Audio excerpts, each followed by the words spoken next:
We are going to go into the next show, Love Is, which is the romantic drama set in 1990s LA against the backdrop of Black Hollywood, inspired by the real love story between Mara and her husband, Salim.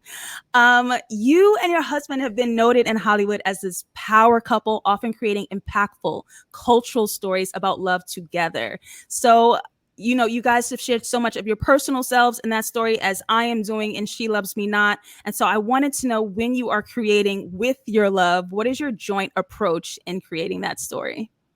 Well, in this case, Salim and I have always approached the art well, I coined it, we have one vision, many voices, and that each project deserves a focus. And so in this particular case, it was something that I wanted to do, and I was supported by him. At the time, he was making Black Lightning, and so at that time he was focused on that, and I supported that, and I was focused on Love Is, and he supported that. And the support really at that time, given that we're both really great prolific producers, it was more in the spirit of, hey, read the script, here's what's going on with this challenge, what do you think, who's a better hire for that? So that's what I mean in the producing kind of things, really helping to craft, just check those drafts, right, in the early stages of development.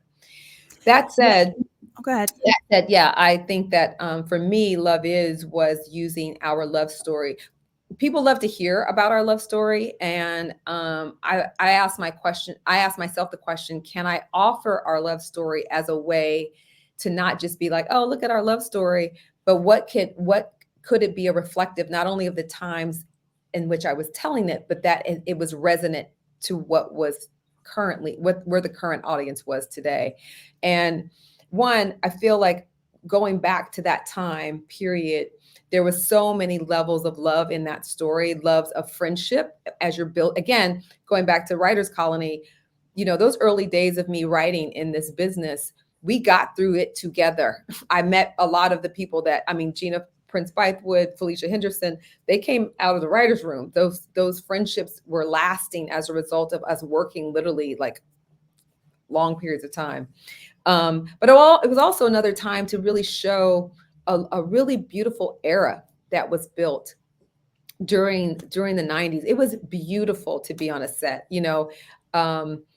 It's funny, I think it was episode 2 of Love Is, where we really show the Marvin show, or a taping. A lot happens in those tapings. I mean, in fact, I remember Karen Gist, who has gone on to run shows and whatnot and create them.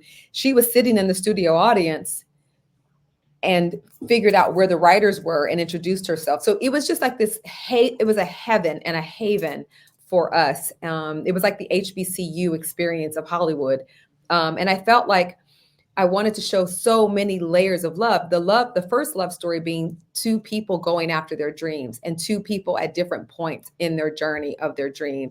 And the willingness to sort of pull somebody in and support someone in love. And you realize when you pull someone into your life, how you can affect and grow each other, right? And then also, but it was really a fun time to sort of reflect that time about what we were doing collectively in the Word of Love, and then where we were, and to use the catalyst of our love story to really sort of explore really where love still can be, and sort of like in those areas of miscommunication, in those areas of how to untangle yourself from your past in order to move forward, and we both don't start from scratch typically. You know what I'm saying? There's both Nuri and Yasir had past loves that affected them as they came into these relationships. And that's always very interesting to me, is like, who are you when you meet? There's this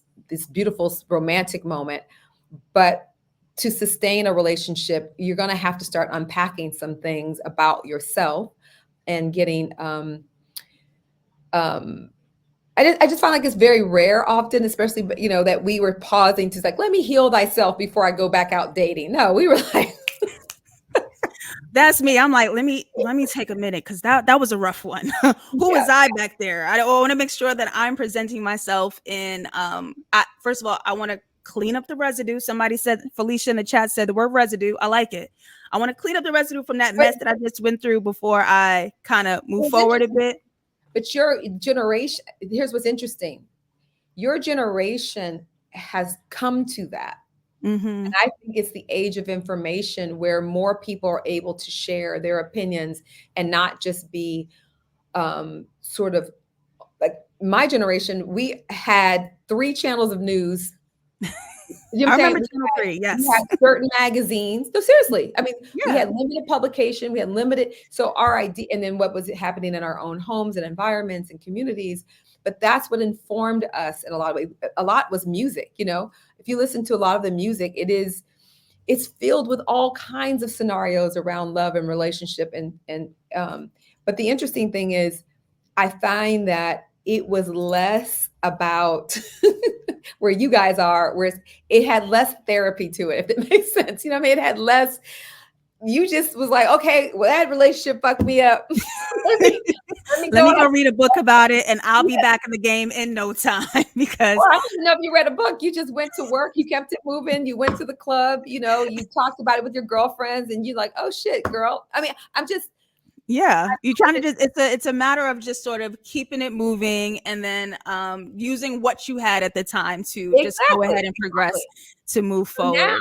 you guys have this whole other element to your life Mm-hmm. that was not a part of my existence.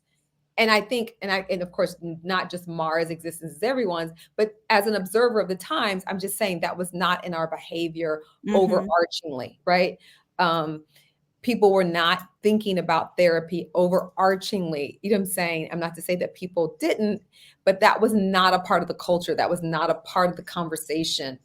You It wasn't a likely got a lot normalized mainstream. of, well, you got a lot of your therapy in your community with your girlfriends, with your mothers, with the women in your life, or with your, if you're so lucky. I was not lucky to have strong male figures in my life. And so, maybe if I had a daddy who was present, I could have those kind of conversations and whatnot. Otherwise, I'm having them with my brother, or I'm having them with men that I went to school with, and you're just kind of like palling around. But that's how we were learning, little Essence magazine.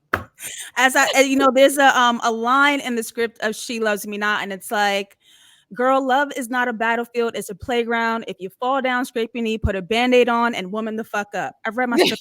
I could recite the whole thing, but woman the fuck up, slap a band-aid on. We don't have to hypertherapize and do the all work. Just get out there, have some fun. Sometimes it sucks, sometimes it works.